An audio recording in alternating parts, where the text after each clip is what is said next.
Good evening, Detroit Lakes, and the beautiful people of Costa Rica.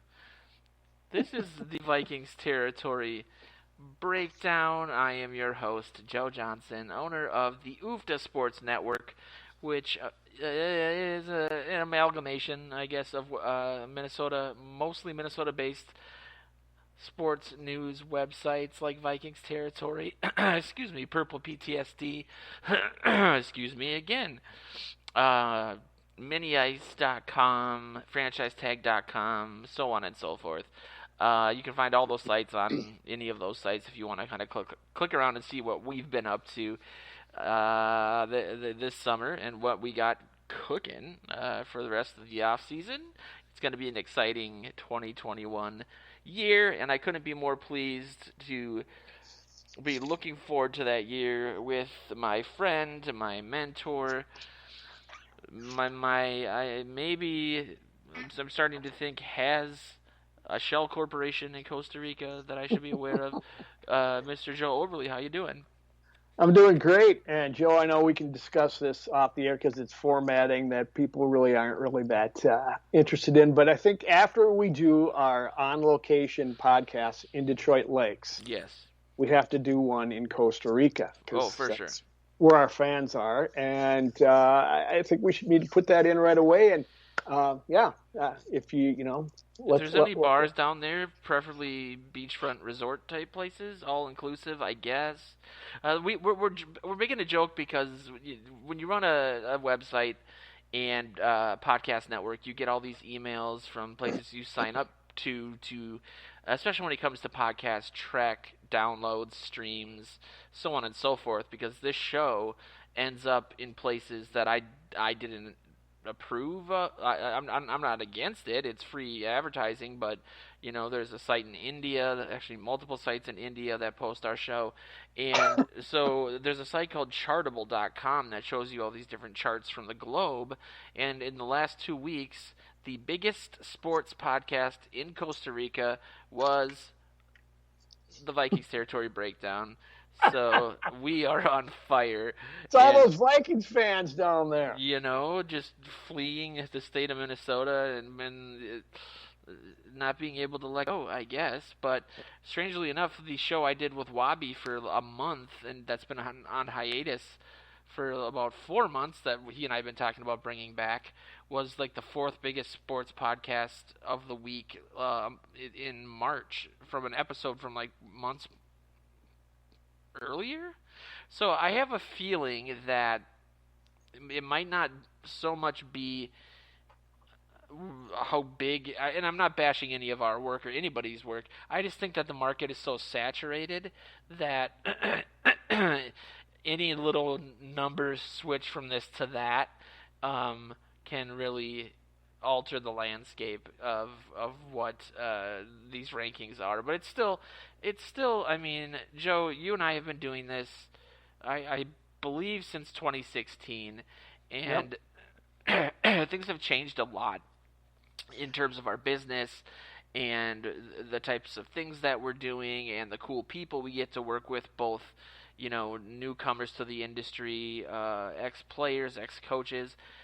But all of this still, to me, is very surreal and doesn't seem all that real a lot of the time because, as you know, and my family and all of my ex-girlfriends know, I basically sit on my iPhone all day because I can't seem to find a laptop that actually works for some reason, working on the site. And it's just, when you're that close to it all day, it just seems very surreal that, having meetings with players as I did this week, one of them telling me that, he had been reading Purple PTSD since 2016. Wow. I remember when he had Chad Greenway on Morning Joe's. He said that he was glad that our former third, which was Luke Braun, who owns Locked On Vikings, he doesn't own it, he hosts the Locked On Vikings podcast. Us three used to do a Purple Journal podcast together, and Greenway said, "I'm really glad that," and he was being nice about it. I'm happy that third guy's gone because, man, did he not like me at all. And because Luke was hard on Greenway's ability to really pick up anyone in pass in the pass defense, I think, or maybe it was the run defense. I can't remember which. I think it was pass, but yeah. Yeah, I was just like, wow. Yeah, that was late in Chad's career, to be perfectly honest, and I'm sure his numbers weren't as good as he was early on. I mean, there's no discounting how good Greenway was, and it's funny to hear. Greenway did have a radar for some of the writers out there. Sometimes you don't think they do, you know. And there's so much, Joe, out there that, you know, there's so much noise out there, and you can't pay attention to it all, and you certainly don't want to. If you do, you'll go crazy. But I've heard more than one story about Greenway checking you out, and when you show up in the locker room, if he had a bone to pick with you, he wasn't shy about letting you know. Oh, that I mean, not in a me bad little... way. Okay, not in a bad way. He would say that he read it. If he disagreed with it, he might, you know, offer a rebuttal. Never nasty or anything, but just, you know, not like Randy Moss to Suhan that time. One of my favorite things ever. Yeah, you know, it's a matter of, you know, the fact that they read it, and they shouldn't pay attention to a lot of it because, you know, I mean, you know how much Zimmer gets along with the media, and he doesn't. I'm sure they all got their guys that if there's something needs to be brought to their attention, there is. But some of the guys are out there reading their clips, and they say that you shouldn't do that or you'll drive yourself crazy. I tell our new writers almost the same thing, not to put us on the same level as an NFL player, but you can read the comments if you want to. But if you do, you're gonna within 2 months. Text me at 2 a.m. in all caps, do these people even read the articles? And I'm going to answer, most of them don't. They see the headline, have a preconceived notion, and then they comment.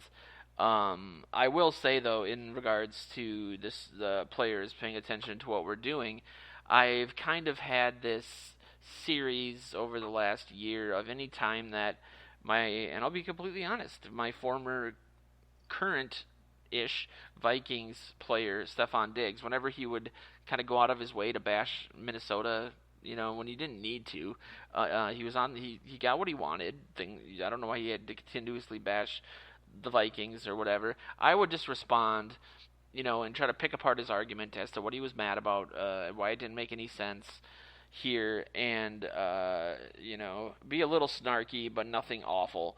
And I noticed about 3 or 4 weeks ago, I got up to use the restroom because I'm aging horribly, and I got a notification back to back on my phone that said, Stefan Diggs is following you on Vikings territory, and Stefan Diggs is following you on Purple PTSD, and I was like, oh no.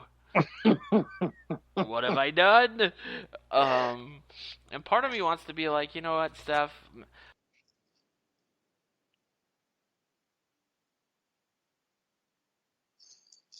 Joe? Part of me wants to be like,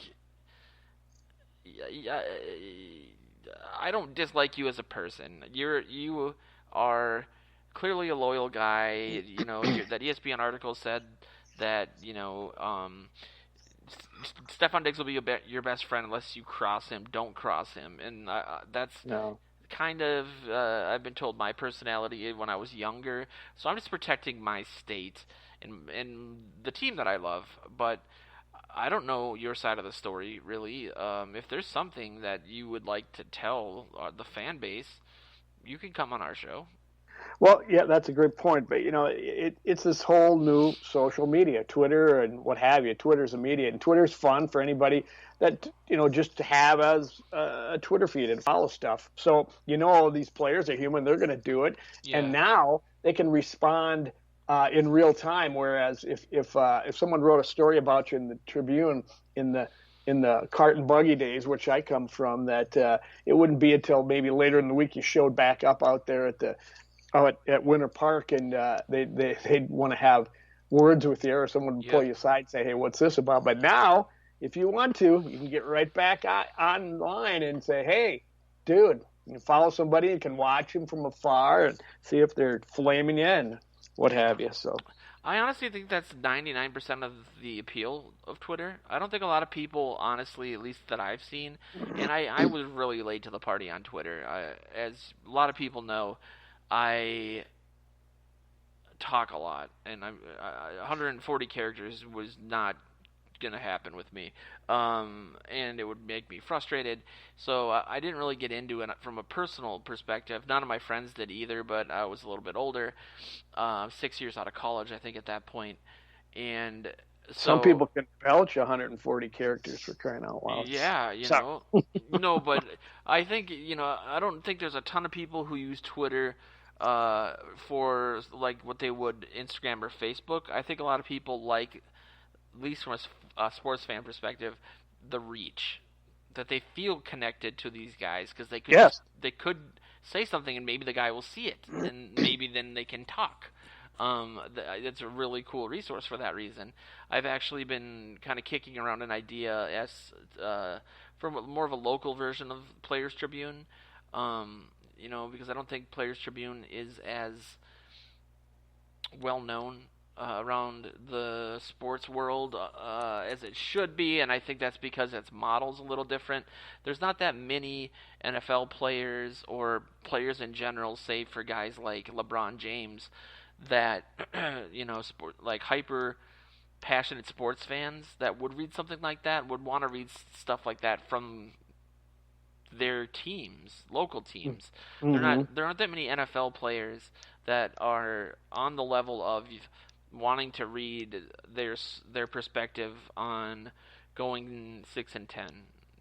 Like, here's Blake Bortles' series. It's just, I think if they did it on a more local level and then they had more of a direct funnel to the local fan base, to local businesses, for advertising, I think it just would make more sense from that perspective. But then again, I think part of the reason Players Tribune isn't as big as it could be is because of Twitter and social media in general. But we will see. We're working on that concept right now. I think we're going to be going with sportsfromthesource.com, which is a name I came up with and I'm relatively proud of because I'm terrible at naming things. So stay tuned for that because I got a couple former Vikings that might help with that. But let's get into a little bit of news of the week, I guess. It's May, so bear with us here. There's not a lot of stuff going around. It's more, what did PFF think of this ranking of Vikings? What should the Vikings do here, there, and so on? And so I like to look at stuff that is maybe surprising to people that listen to this show or that are Vikings fans, in that I still think that even the larger contingent of Cousins defenders don't think he's anything special. And so when I saw, for example, that the combination, that the PFF had the combination of Dalvin Cook and Kirk Cousins as the third best QB and running back combo in the NFL, and I know a lot of people are going to say, well, that's because Dalvin Cook is really, really good, and he is. But if you break down the PFF rankings, it doesn't really break out that way. So the number one duo there is Ryan Tannehill and Derrick Henry. Obviously, Tannehill had a 90. What? Yeah, Tannehill had a 90.6 PFF grade last season. Henry had a 91.8. Behind that is Baker Mayfield at 85.7 and Nick Chubb at 88.3. Then Cousins and Cook at 83.5 and 89, which I think is a little low. Then Rodgers, the MVP, was a 95.1.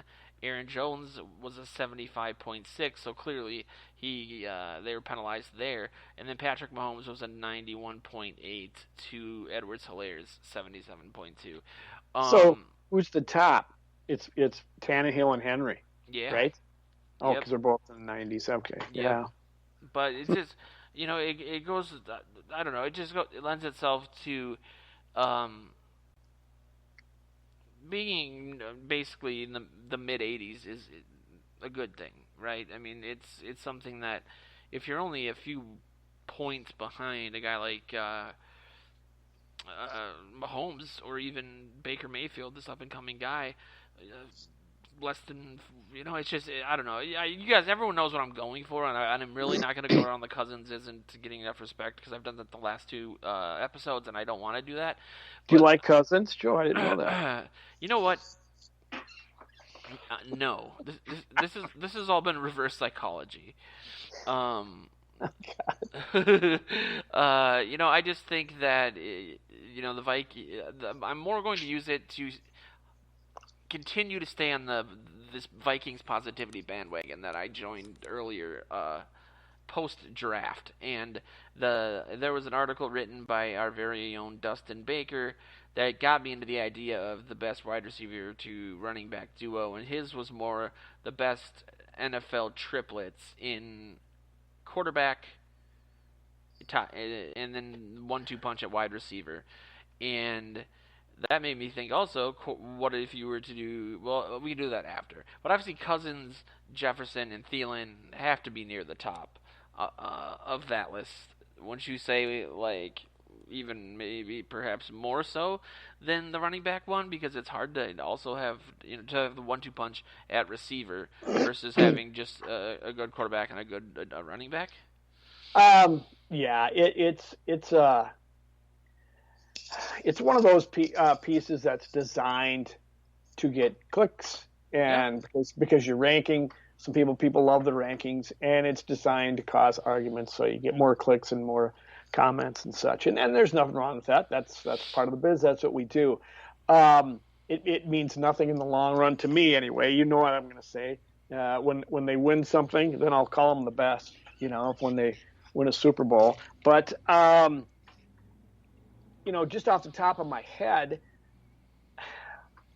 I should have won a fantasy football league last year because I had Thielen and Cook and a couple other people. But I mean, these guys were performers all year. They're great people, great guy. And Jefferson all of a sudden comes on fire. And Cousins had a very great statistical year. So I think you'd have to, if you're saying pick a wide receiver plus Cook plus Cousins for a triplet.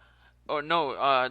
Well, we could do that, or we could do, or just the cousin or the quarterback and two receivers. Yep. Okay. Vikings have to be top 5, don't you think? I don't know what they would be off the top of my head, but they've got to be top 5. I mean, you got Rodgers, Devontae Adams, and anybody else. I mean, they made a hero out of MVS or whatever the heck his name is. Scalding? Yeah, or whoever caught passes for him. They just because of the season that the Packers offense had. Trying to think about others. I mean, Mahomes has got. I'd have to put the tight. If you're just going wide receivers, well then that would be different down in Kansas City because they used to have. They got Hill, Mahomes, and they have some young guys that have come up. So they've got to be top 5, I think, by default. But if you were to look at each holding his own, and there's not two guys in a weak link, you gotta have the Vikings. I mean that's a pretty good triumvirate there. I could only think of one team that I think would be better, maybe, and that would be the Seahawks.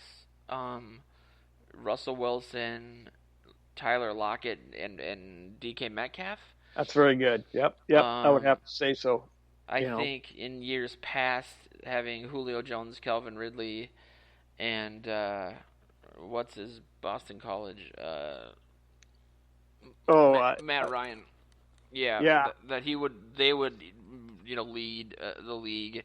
Or a couple of years ago, the Saints with Michael Thomas and they usually had another good receiver down there. When Brees didn't have the year last year that you'd want to, that would put him up in the higher rankings. But who I think is going to actually jump to maybe the forefront of all of this, or be the 1B to the Vikings 1A or 1 seed with the Seahawks, could be kind of a scary team for any NFC playoff hopeful team, and that would be the Cooper Kupp and Robert Woods Rams. with the Rams. Now that they have just thinking Stafford, yikes, that could be a little scary.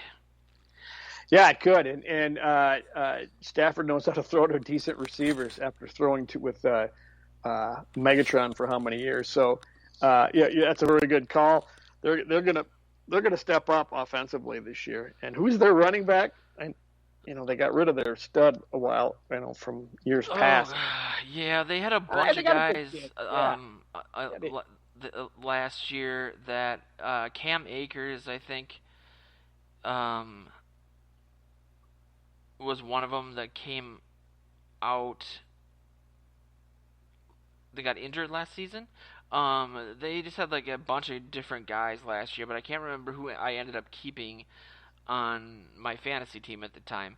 But yeah, I mean, with the defense that they've had, that's a team that maybe. I mean, I know that they've had more and more support in that market.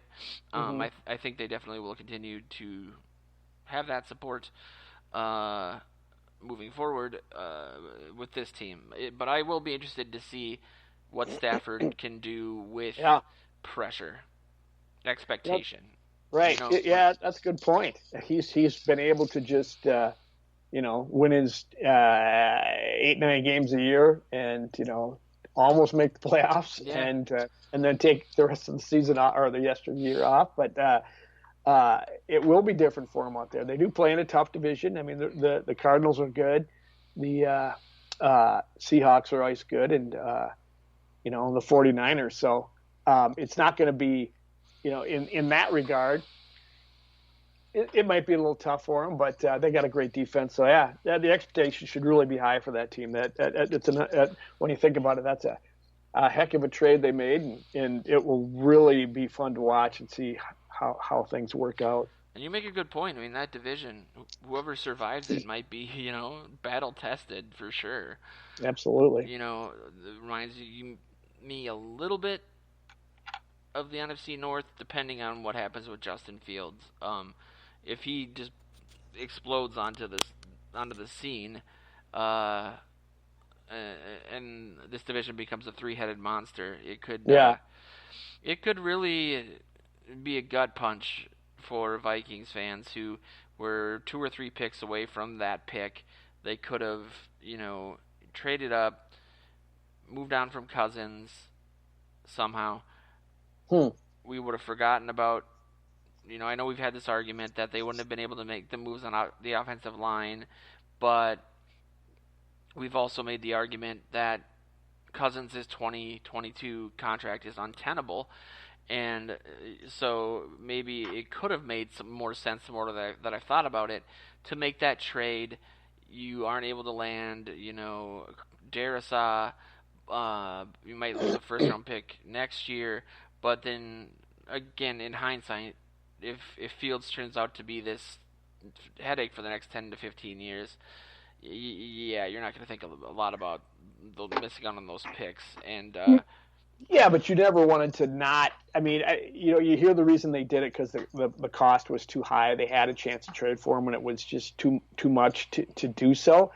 And that they've had in mind. They've heard you speak on this podcast for years for ignoring the offensive line, and they said, nope, we're not going to do it to Joe Johnson this year. So we're gonna make those picks. I mean, we're going to keep those picks, and what they did was, they know that you don't want to bring in Justin Fields and behind a porous offensive line and screw him up for the first 5 years of his contract, and just when he's about to get good.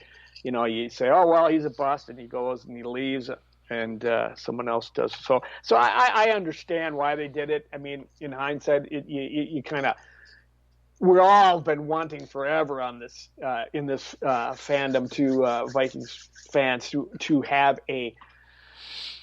just a top-notch quarterback that we draft and develop that just jumps right out of the gate and is great like Patrick Mahomes. I mean, that's what everybody's dream is, and which we've never had it very often in Minnesota. So it's we're still at the point of, it's possible it might not work out, but I think I'm okay, even though when I don't think about that, I'm okay with what they did, because they're going to give the Cousins the guys he needs. Hopefully those two linemen make the jump, solidify this offensive line, and we really get to see this offense for what it is. And then, maybe after the season you say, okay, Kirk, look what we got here. Look what we did for you. Take a little less money, have, bolster a little bit more, and the last year your contract here, and maybe we can actually do something and go somewhere and maybe even extend you if it's going that well. So I'm okay with it, but we got to see how it comes out in the wash. That's for sure. I don't know how much I buy the whole narrative of moving up from 14 to 11 was too expensive. Because there was that article or that video evidence that came out from the Carolina Panthers, released like this NFL Films draft night recap sort of breakdown thing, and they showed that the Vikings had called them and attempted to move up to the 8th spot ahead of the Broncos because they assumed the Broncos would be taking Fields. Mm-hmm. And that was too expensive for them, or at least the deal that they had offered was basically kind of the way that the article put it, squashed relatively early. They basically said, Minnesota's bargaining chips were too puny, and the deal was quickly squashed. The video illustrates the Vikings were willing to offer the 14th pick, 90th pick, and the 143rd pick for the 8th choice on the draft, which is next to nothing. They said sure, and then said they would call them back, and they didn't. I'm sure that was just a starting position for them, the Vikings, and they wanted to, kind of feel out the amount. But I think after that didn't work, and this is obviously pure speculation, and the Broncos didn't take Fields, I honestly think the reason that the Vikings were stung and shocked and all the different descriptors people used that started with the letter S at the time that the Bears did draft up is because I think they genuinely thought, from who was ahead of them, that Fields would fall to them and that they could still do those other things outside of what they would have gotten, because they clearly traded down. So I do think that's the reason that they traded down, because they did think Fields was going to be available to them. The Bears leapfrogged them. They are gut punched by it, and they say, you know what, no one else on our board even comes close. Let's trade down and just amass more picks. That is speculation, but a lot of that makes sense. Very possible. Yeah. And so I guess we'll see. Hopefully he I don't necessarily want him to be a bust for the sake of him as a person or his family, but it'll suck watching him taking over, because the Vikings couldn't even hardly beat Trubisky, so if they got a Fields running around the field, it's going to be tough for them. Did they ever beat Trubisky? Yes, they once, have. Right? Yeah, I think so. Not very often. I think he was 5-1. Well, anyway, another pointless list came out this week. This one gets a little bit more cachet. Sports Illustrated, I used to do this as well. I used to have a subscription to that. I don't know if they do it anymore, but they ranked the top 100 NFL players, and I don't really agree with a lot of these numbers. Who would you guess is the highest ranked guy on the team, Mr. Oberle? Well, I'm looking at the numbers from your previous list. I mean, you can't give it to you can't give it to Jefferson yet, and Thielen. I mean, here's my question, and here's my complaint with it. Before I even say so, I would say Dalvin Cook, but does this just go on last year, right? It's how they did last year, and I think it's a large part of it. I don't think it's everything. Oh, because Daniil Hunter's on the list, and he doesn't deserve to be. He didn't play, but yeah, Cook had a great year last year, and had 3 injury-plagued years before that. But I think it's justified. I would say he's the best guy. I'm gonna keep him in my keeper league for the year coming up, because I think he's gonna run behind a really decent offensive line, a better offensive line this year, and they're still gonna give him the ball because that's what Zimmer likes to do, so yeah, I would say he's deserving of it. Yeah, and I do think it's a mixture of past accomplishment mixed with Potential. what have you done for me lately? How much gas do they have left in the tank, or potential? And because I'm looking at Daniil Hunter at 75, and they say he missed all of the 2020 season with a herniated disc in his neck. He was coming off consecutive double-digit sack seasons. He was sorely missed. He's expected to be back fully this season. I don't know where they're getting that information from, although he does want a new contract that has kept him away from team activities. The 76 guy is Keenan Allen. The first sentence says he was banged up last year. 77 is Harrison Smith. At 32, he still has some good football left to play. He wasn't as good as last season as he has been years prior, but that had to do with a lot of new faces being on the secondary. I'm really glad that they put that there. My only gripe really with this, outside of again thinking Cousins is being 93 is insane. It just makes no sense to me. Let me see where as I'm going to the Eric Kendricks not being on the list was to me. I know he was hurt towards the end of the season, but that guy deserves a lot more credit than he gets. He's the heart and soul of that defense, and as much as the guy right behind him, Harrison Smith, you can't. That's why I say, what's the criteria? What are they basing it on? And the defense, it's probably, you can't have too many people from the Vikings defense on there, for crying out loud. They stunk last year, so that would have 3 guys on there: Smith, Kendrick or Hunter, and Kendrick. So I suppose there wasn't room in the top 100, but do you do the numbers? They have 6 players. We should probably read them all off. Dalvin Cook's 19, Justin Jefferson's 45, Daniil Hunter 75, Harrison Smith 77, Kirk Cousins 93, and Thielen 97. I think all of those guys deserve to be on it, but if what do we have? 32 teams, 6 from the Vikings is pretty good, right? Yeah, I would say so, but I would also say that Adam, and I'm not just saying this because of the beautiful people listening to us up on KDLM Sports Radio. Yes, Adam, you are. Yeah, I am. I'm completely transparent. Adam Thielen had 14 touchdowns last year. Mm-hmm. Not bad. He's not just barely a top 100 player. I mean, I know he's getting up there in age, but his skill set isn't necessarily predicated on speed, or it is, but he's got so many tools, and it's his catch radius and his route running. I think that number is insanity. And I also will repeat this until somebody explains, outside of that he won a Super Bowl a couple of years ago and won 2 more games last year. Russell Wilson is the 8th best player in the league.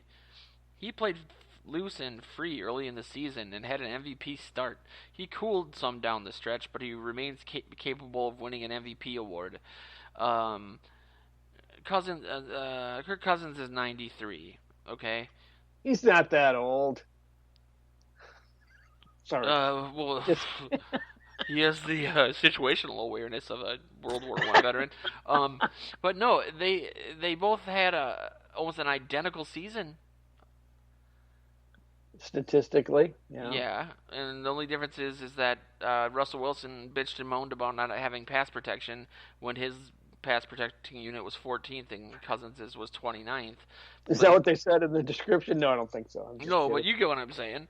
Yeah, but I go back to the numbers again. I divided 100 by 32, and it's 3.125 per team. Well, 6 guys from a team that didn't make the playoffs, that woefully underachieved, and a defense that stunk is.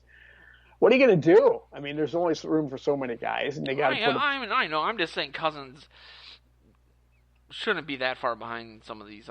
Russell Wilson, for example, this MVP year, they both had a 105 QB rating.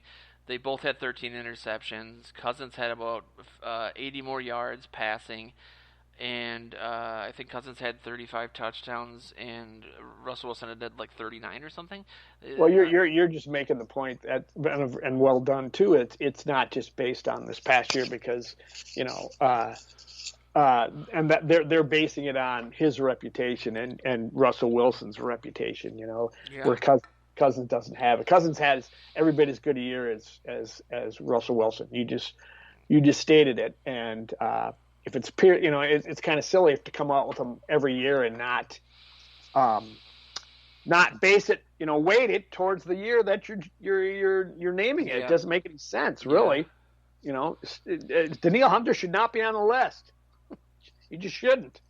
He didn't play, and so it skews everything, in my opinion, and which is, Cousins by reputation, the rest of the country's not going to say a word about it except for Joe Johnson. Joe Johnson's going to have a problem with that 93 number. Second most accurate quarterback in NFL history. There you go. Only quarterback to score 25 or more touchdowns every year the last 6-7 years.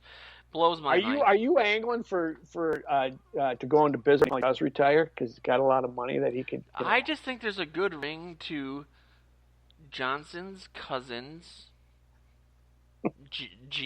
Buick GMC Jeep. There it is. It doesn't roll off the tongue like I thought it would. No, but we have time. Send it to him. We have time. Yeah, and I think that there's to get to your Dino Hunter comment, which there was a section on the agenda discussing a potential. I think the article was written by Dustin, and he was more looking at it as someone to play opposite Danielle Hunter. But I still think that there's a lot of. I'm surprised a little bit by the lack of panic in Vikings media about this Danielle Hunter situation. I've learned, and I think last year was the best example of it, but the year before as well, to not really believe anything that I hear during this time of year from attaboy management or coaching. Like, I don't remember specifically what got everybody super riled up last year. Part of it was the Justin Jefferson not being part of the game plan the first 2 weeks, but there were other things too. And it was like, maybe they don't have to tell us. They're not under oath. They're not going to give away things. We just wait and see. I can tell you what, if I ever get access to go to camp again, which lots of stories earlier in this podcast / radio show explain perhaps why I may not. But, there's just a lot of, people going for that red meat and getting so excited and being like, see, and then it's just like, yeah, they didn't mean it. They were just messing with you. Yeah, the off season in the NFL is every bit as frantic as the season itself. I mean, I know it's an exaggeration, but it's true. It's everybody's selling hope, and there's so much speculation, and there's so little known. So I don't think that's an exaggeration at all. Yeah. Well, it is for me. I don't care because, like you just said, don't believe what they say. Believe what they do, and that's going to start happening in mini camp and then training camp and then the season. Right now. They're gonna. Spielman is the king of spin. He's not gonna tell you a darn thing what he's thinking before, during, or after the draft. And Zimmer doesn't want to tell you anything. He'll give you the honest stuff, but he tries to stay away from the media because he knows he's not a spin master. He's a he's a very interesting mix of seemingly conflicting personality traits. You know what I call this time of year, more so before the draft and during free agency, like the pretendies, which is just you can pretend anything is possible. They could get this guy, they could draft that guy. It's interesting that you bring up the Zimmer thing because, you know, a lot of people this offseason and late last season were ready to crown Irv Smith Jr., you know, the future of the tight end position for the Vikings, and it's been really my entire life, and I would love your insight on this, Joe. Like, I always feel like Minnesota fans in general take some of I think, disproportionately end up with some amazing, once-in-a-generation or lifetime talent on the Vikings. Kirby Puckett, KG, you know, George Mikan, like all these great, Fran Tarkenton, and Adrian Peterson, Randy Moss. Yeah, and then people take them for granted, and then they say, well, this next guy could do it, and they just run the other guy out of town because, you know, not so much anymore, but back during Moss's time. And I've heard from every credentialed person from that point, you, Mark Craig, Sandspear, all people that I respect, that he was a jerk. I used to argue that he wasn't. I had Randy Moss. Oh. But I used to get really mad when he played because I didn't think it was his job to be a role model for small children. And that after he did the fake moon, what's his face, Joe Buck did that disgusting act thing, and then he's defended it in recent years, saying that some guy wrote him a letter saying, you know, I have 2 young sons, and because of your explanation, I didn't have to explain to them that horrific act. And it's like that, you're passing the buck to Joe Buck to raise your children. They're gonna have bigger problems than that. But yeah, I think that people in Minnesota just take things for granted, and I think that Kyle Rudolph is a really good example of that. I think that people never really gave him a fair shake because he was injury prone a lot in the beginning of his career. Yep. Then he adjusted his style of play, which meant that he wasn't going to fight for that extra inch because he might get hurt. And so people thought he was soft, but he was golden in the red zone / end zone. I mean, his catch percentage was like 85%. He would just caught tons and tons of balls that you would throw his way.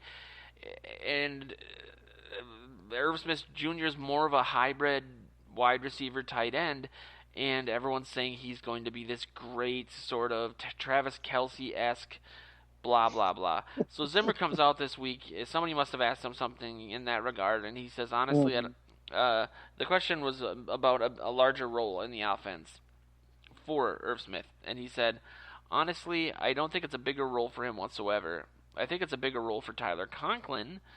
He's kind of emerged as a guy moving upward. We're excited about these 2 young tight ends that we have. And so it's not as if he's completely throwing Irv Smith under like some sort of bus or anything. Because he is also, I see, saying I'm excited about both of them. But if he's saying that he thinks Kyler Conklin is on the upswing and he doesn't expect a larger role for Irv Smith, maybe that could be because Irv Smith is doing so well at the rate that he is being asked to produce at. Maybe they want to do more actual 2 tight end sets in the passing game, not just in the blocking game. But it was a very interesting quote, is my point. I took it slightly different than you. I saw it as how you kind of finished up saying it there, is that Irv Smith is more of the finished player, and Tyler Conklin's taking the big jump. Conklin's been around longer, and he has not done much in that time. I mean, he, as a rookie, caught a few passes, and you always expected more out of him, and so much so that they drafted Irv Smith, and Irv Smith kind of went right past him and splashed, and his skill set is known. I think maybe what he's saying is he's making the jump. He's making there's going to be a bigger role for him because he didn't have one in the past where Irv's is already there. And he says, we're excited about both of them. You know, it's not going to be all Irv Smith. He was just trying to give some cred to Conklin and just, you know, so I thought it was a very positive comment. Maybe Zimmer doesn't like to pat too many people on the back, especially if everybody, the media and fans, are doing it for him, and everybody loves Irv Smith because they're excited about the potential there. So don't say too much. Don't blow too much sunshine up Irv Smith's skirt, and send a little plaudits towards Conklin's way to get him going. That's the way I saw it, and it seems kind of like that's what Zimmer does, but. Yeah, I mean, I think you're right, too. I mean, I would love to find that video clip and actually see the full context of what they're talking about. But I also think that this is kind of a left-hand turn.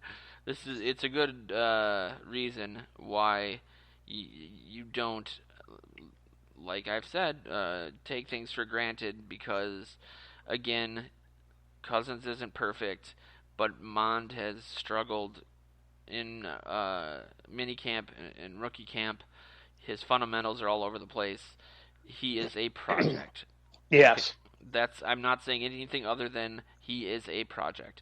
And that happens when you have a third-round quarterback who, if he wasn't quote-unquote an athlete, who I was always raised as a child to hate when players are defined as like, look at that athlete, because they're all athletes, but as one who is more mobile and picks up yards with his feet and is more an RPO type guy, he wouldn't have been a third-round pick if not for that.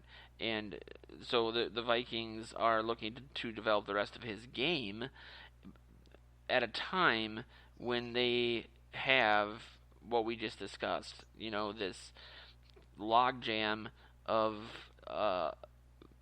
just amazing talent at the skill position. I mean, it's an embarrassment of riches. Yeah. And you can't just put a project in there. No. I just keep going back to, and then I'll stop ranting here. But going back to when Jefferson yelled about Cousins not getting him the ball in the end zone, when he didn't really see that the right side of the pocket had collapsed, therefore Cousins had to roll out to his left, and he would basically ruin Einstein's theory of relativity by throwing across his body in that instance. You know what I mean? Like, it just wasn't possible. Yep. And do you think that Jefferson will be happy when he gets wide open down the field, and for the fifth time that game, Kellen Mond tucks the ball down and runs to pick up 3 or 4 yards? He won't. No. He'll be out of here in 2 seconds. No, yeah, and I guess the only thing that instance that you pointed out says to me is that be very careful with old JJ. There's a little diva inside there. Oh yeah, it scares me. It wasn't too bad yet, but by the end of the season, that came out that you're kind of bad mouthing your seasoned quarterback a little bit. You better slow your roll there, JJ. Don't do that just yet. But no, there's no question. I mean, since they couldn't get Justin Fields and then start moving on from Cousins sooner, they got the offensive line to help Cousins, and they can bring they're tied to his contract, so they're going to bring Mond along slowly. Anybody that really thinks that you're going to see Mon by the end of the season, it's only because somebody snapped Cousins' leg. Yeah. I mean, it's just not going to happen. Cousins is your guy, and he's guaranteed contract, huge money. I can't say what's going to happen next year, but if the Viking season goes to hell, then you might see Mon, but not before that. So they're going to, it's a project. He's got a project with a lot of potential. If his fundamentals are screwed up, that's not good to hear. But that's part of what you do. You work on that stuff, and he's got some innate abilities that will make him a good quarterback in this league if he can figure out the other parts of it, the mental part of the game and those fundamentals, and you bring him along and see if you can make something out of him. And if not, then you draft another quarterback next year and see if he'll work out better. So I'm all right with it. I'm really all right with how this worked out.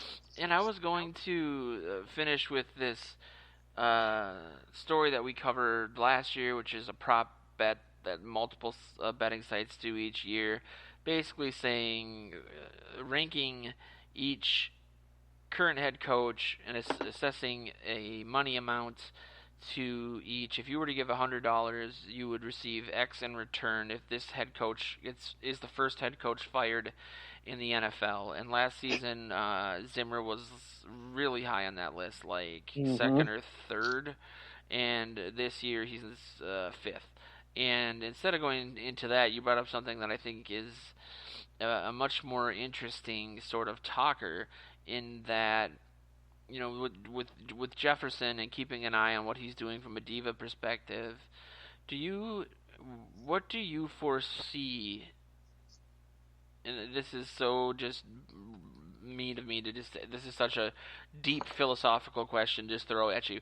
What do you foresee the end game or the maximum output of the player empowerment movement being? I'm not sure what you mean there. That giving this player empowerment movement where guys like Russell Wilson or Deshaun Watson are basically saying we signed these contracts, but we don't care. Diggs is thrown into that. We want control over our careers, and we're empowered to. Because we signed a bad CBA yet again, so we're going to use our star power. We'll hold out if we have to, but we want better terms. I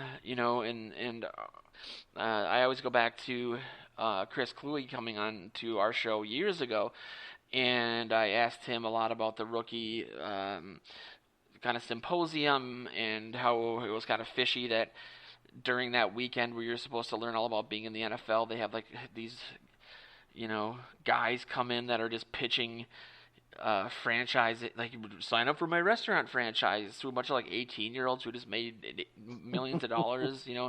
It's just like, man, they're already picking their pocket.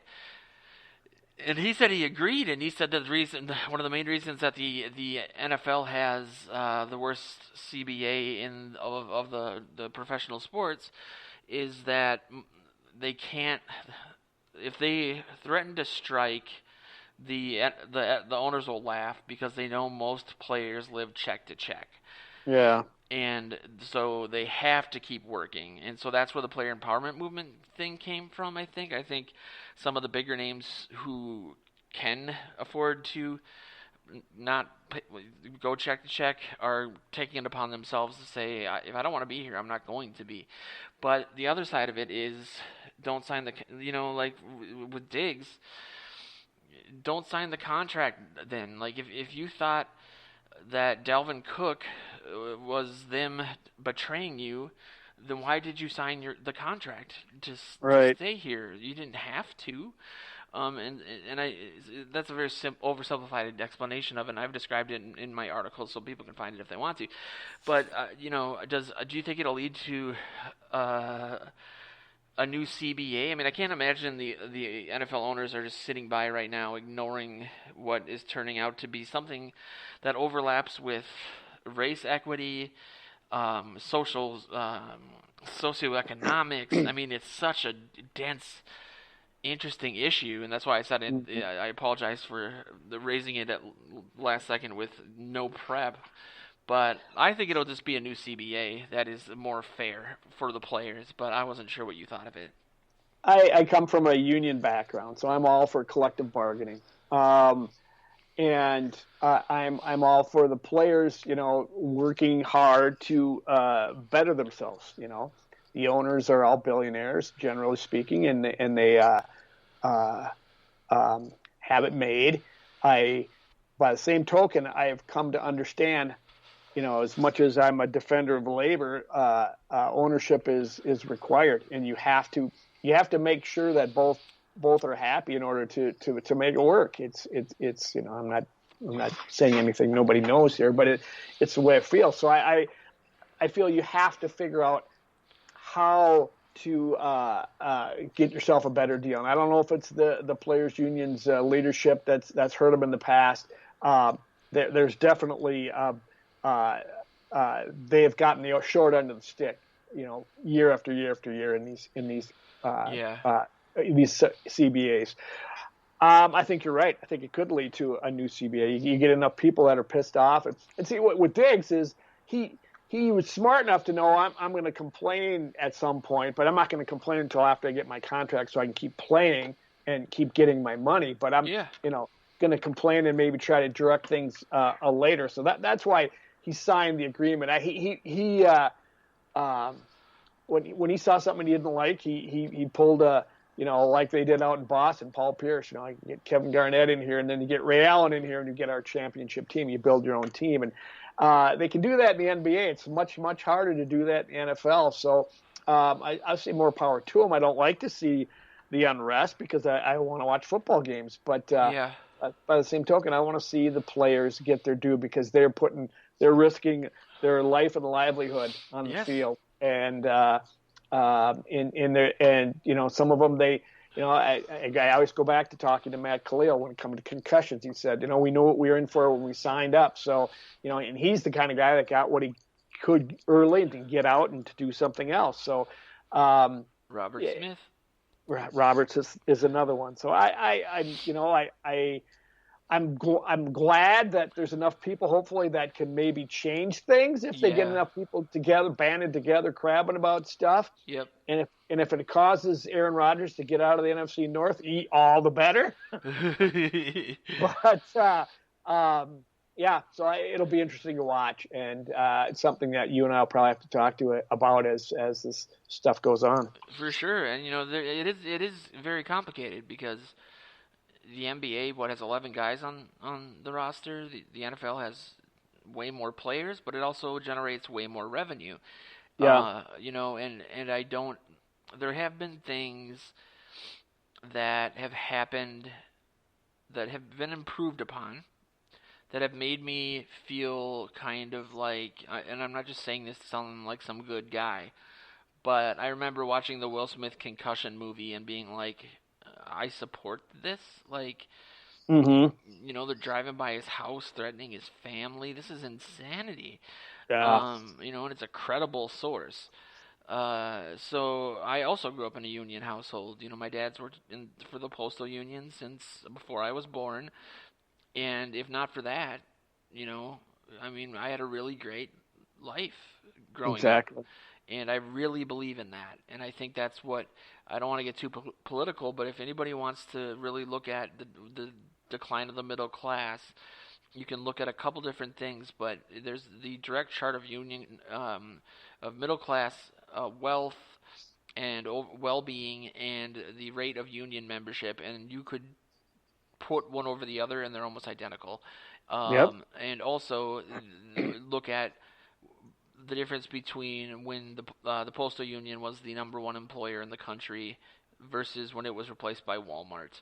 And that having been said, hearing you talk about a union, Joe, and as a business owner myself, you probably didn't see the email I sent out, but I basically just took what Amazon sent to their employees and emailed all the writers that no union membership. If you can buy an Xbox in lieu of healthcare. So keep an eye out for that. You better watch out. I'm going to go Norma Ray on this Anya. Is that a Sally Field movie? That's correct. That's correct. You know what? I will say I hear from people a lot that, like, when they find out about some new aspect of the business, like, this is so amazing. You're so, like, intelligent, and I'll always be like, it's not that complicated, really. But sometimes I amaze myself, and I have no idea how I know that. That's what that was, but I do, and I'm so proud of myself right now. Attaboy. I'm proud of you too, Joe. Look at me. Pop culture. But that's a good place to put a pin in it for this week. I will be co-hosting or guesting on Dustin Baker's Believe in Vikings podcast tonight. It's a vlog as well that's co-hosted by Bryant McKinney and Sal Spice, who's the largest female Vikings Twitterer in the game, who also happened to just join Oofta Sports as our second female contributor, and she pitched me some ideas that she was like really nervous to do, and she was like, I don't know if this is the right fit because you guys don't do stuff like this, and the stuff she talked about was like so exactly what we needed. Like, you know, she's really heavy into tailgating and, you know, doing articles for if you're coming in into town, what are the good Vikings bars to go to? What are the good hotels? Like, looking at things from that perspective, fan perspective, tailgating perspective, all of it. And so I'm beyond thrilled that she's joining us with her new podcast, new video show, and some new written content. So keep an eye out for the Believe in Vikings podcast. That's going to be probably posted around midnight tonight. And some of the other big news that we got pending that is the reason that my voice is so hoarse, because I maybe had 3 hours of sleep in the last week working on some pretty cool stuff that we would not have without Mr. Joe Oberle, and I'll never forget that, and I can't wait to include you in on the next phase of what we're doing, man, because if anyone deserves it, it's you. So thanks, man. You deserve your success as well. Good on you. Thank you. And I also, again, want to point out, I don't know how I knew that reference, but I'm going to have to find clips from it and put it on the soundbar, because I'm going to definitely be making references to that. But check out all the Oofta Sports sites. The app is about a month out. PurplePTSD.com is the largest of our sites now. VikingsTerritory.com is number 2. We are looking for people, and I know people in northern Minnesota love their hockey. And we have a Minnesota sports or hockey culture website called minnice.com that we have paused to kind of retool. If you like talking about the Wild, the NHL in general, college hockey, high school hockey, email me. DM us on any of our accounts on social media. My email is joe@purpleptsd.com. We really want some hockey heads that really are looking for a career in digital sports media, who can go to if you want to cover high school hockey and you're up in northern Minnesota and you can go to games, cover them, that would be amazing. We want people to be able to use the app to watch these games, and we're working on getting all that licensing put together. But other than that, we'll be back next week. This has been the Vikings Territory Breakdown for the 2nd of June. 5 days out from my birthday. So I expect a ton of gifts from our listeners in the next week. I gotta go shopping. Shiest. It's the Joe empowerment movement. I haven't said anything in the last couple of years. But yeah, thanks again to everyone for listening, and we'll catch you on the flip side.